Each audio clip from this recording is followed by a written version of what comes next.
अस्सलाम वालेकुम। आज का जो हमारा लेक्चर है वो है series and mathematical induction principal. तो लास्ट लेक्चर से हमने उसमें सीक्वेंस के बारे में या प्रोग्रेशन के बारे में पढ़ा है। उसमें हमने अरिथमेटिक प्रोग्रेशन देखा था, geometric progression and harmonic progression, उसके मीन्स भी हमने देखे थे, और इसी तरह उनके दरमियान जो रिलेशन पाया जाता है वो भी हमने डिस्कस किया था। तो जो आज का लेक्चर है इसमें हमने सीरीज़ के बारे में पढ़ना है। सबसे पहले सीरीज़ क्या होती है। सीरीज़ एक्चुअली एक सीक्वेंस जो है उसकी टर्म्स को जब आप ऐड करते हैं तो हमें सीरीज़ मिलती है। यानी कि एक सीक्वेंस है, बात करें A1 A2 A3 up to so on AN, तो उसके जब n टर्म्स को आप ऐड करते हैं तो आपको एज अ रिज़ल्ट एक सीरीज़ मिलती है। ठीक है, तो आप इसकी ये डेफिनेशन करते हैं। Series is actually the sum of sequence, ठीक है, sum of number of terms of a sequence is called series.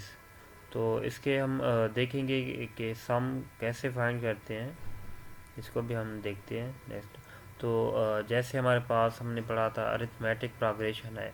अगर एक सीक्वेंस है अरिथमेटिक प्रोग्रेशन, जब आप उसकी टर्म्स को ऐड करते हैं तो इस तरह से जो सीरीज़ आपको मिलती है उसे कहते हैं अरिथमेटिक सीरीज़। ठीक है, अरिथमेटिक सीक्वेंस की जो टर्म्स को ऐड करके जो एक सीरीज़ मिलती है आपको, उसे हम अरिथमेटिक सीरीज़ कहते हैं।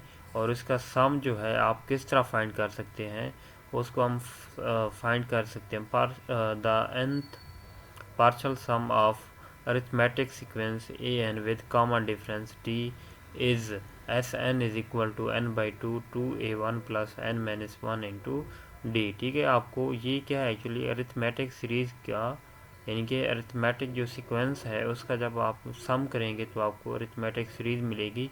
और उस सम का ये फार्मूला है कि इस फार्मूले को यूज़ करके आप nth टर्म की जो सीक्वेंस होगी उसका आप सम फाइंड कर सकते हैं।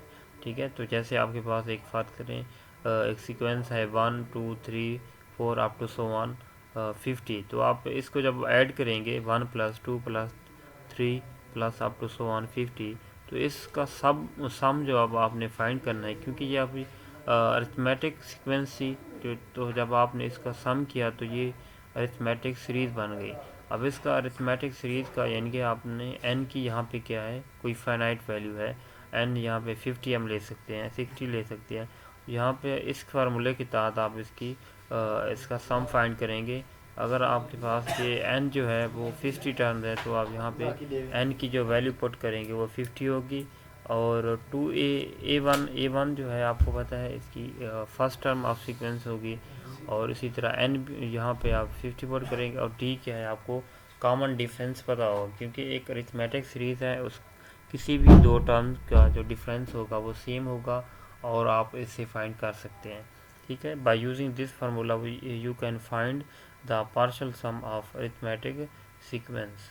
ठीक है, इसके हम एक पर्टिकुलर एग्जांपल लेते हैं जिसमें find a partial sum of arithmetic sequence, find the sum of first 100 terms of arithmetic sequence given by the sequence ai is equal to t 2i minus 1। तो सबसे पहले तो आपने इसकी जो सीक्वेंस गिवन है इसकी टर्म्स को एक्सपेंड करना है आपने, यानी कि i is equal to 1 put करना है, 2 पुट करना है, तो आपको एक सीक्वेंस मिलेगी।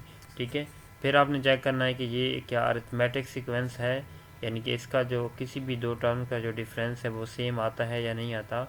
फिर अगर आपके पास अरिथमेटिक सीक्वेंस है तो फिर उसकी जो आपने यहाँ पे जो आई की वैल्यू है वो 1 से लेकर 100 तक आपने वेरी करानी है, क्योंकि हमने जो फर्स्ट 100 टर्म्स का जो है सम फाइंड करना है, यानी कि आपने आई की वैल्यू 100 तक आपने पुट करनी है और उनकी टर्म्स को क्या करना है, ऐड करना है।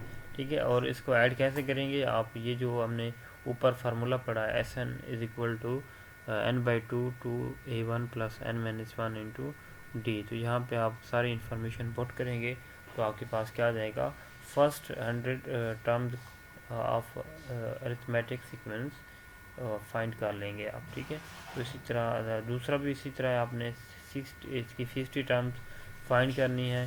हुज फर्स्ट 3 टर्म्स आर 13/4 9/2, क्योंकि यहाँ पे आपको पार्ट ए में जो है सीक्वेंस जनरल सीक्वेंस दिया गया था, आप आई की वैल्यूज़ पुट करके आप एक सीक्वेंस जनरेट कर सकते हैं। लेकिन यहाँ पे सेकंड पार्ट में आपको जस्ट एक 3 टर्म्स गिवन है, ठीक है, इनके आपको बताएंगे कि इस सीक्वेंस की जो पहली 3 टर्म्स ये हैं, ठीक है, क्योंकि आपको जस्ट क्या चाहिए होता है, यहाँ पे A1 चाहिए होता है और D चाहिए होता है, ठीक है।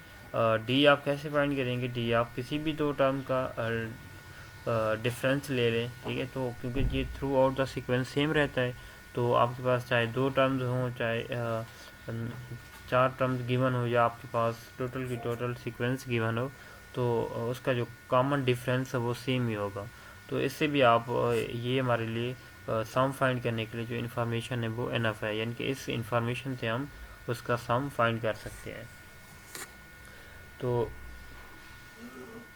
यहाँ पे हम इसका जो पार्ट ए है इसको सॉल्व करने की कोशिश करते हैं। यहाँ पे लिखा हुआ है कि एस एन का जो फार्मूला है n/2 a1 + an, ये भी आप यूज़ कर सकते हैं, ठीक है, और ये भी फार्मूला यूज़ कर सकते हैं दोनों सूरतों में।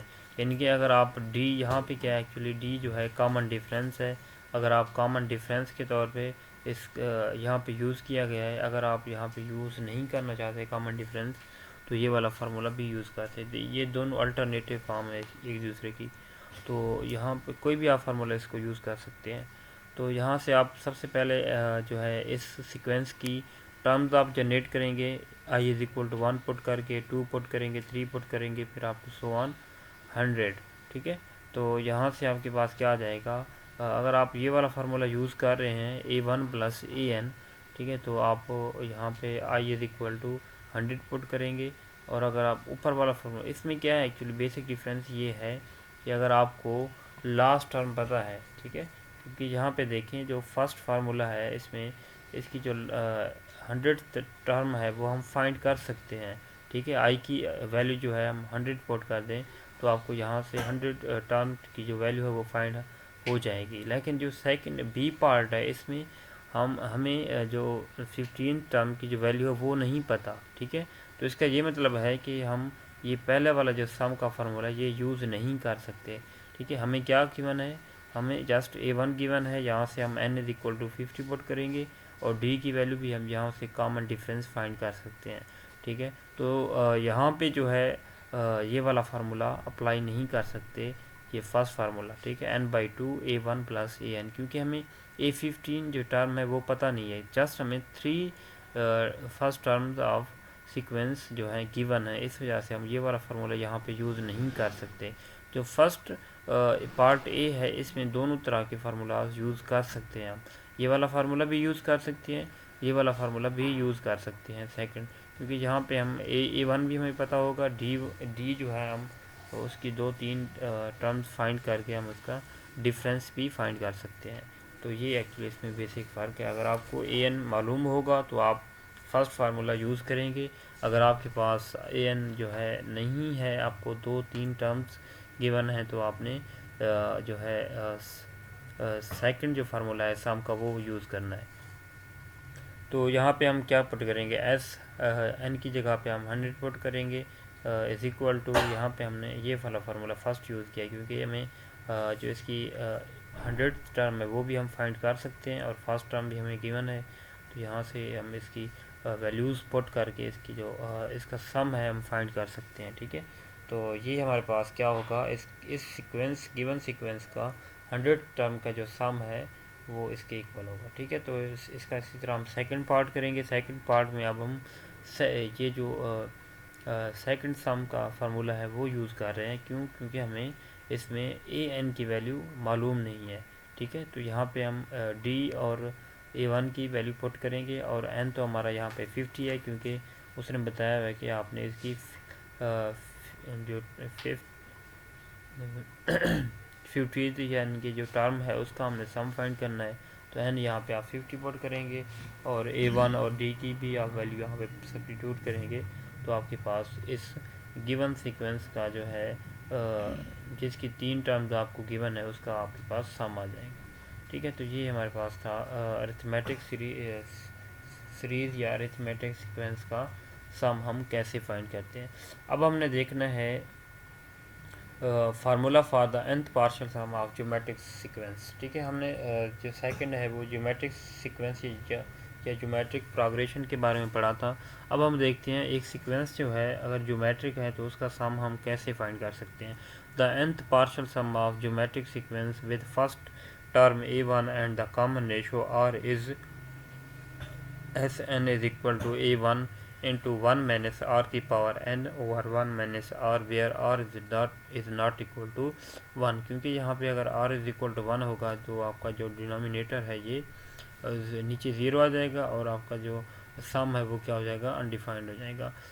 यहाँ पे नीचे जो है यहाँ पे मिस्टेक है, क्वेश्चन जहाँ पे लिखा हुआ है if r is equal to 1, यहाँ पे actually r is equal to 1 नहीं होना चाहिए, यहाँ पे होना चाहिए n is equal to 1, क्योंकि यहाँ पे देखें तो 1 माइनस आर की पावर n है ना फैक्टर, तो यहाँ पे वो कह रहा है कि अगर n इज इक्वल टू 1 हो फिर इसका जो partial sum of geometric sequence क्या होगा।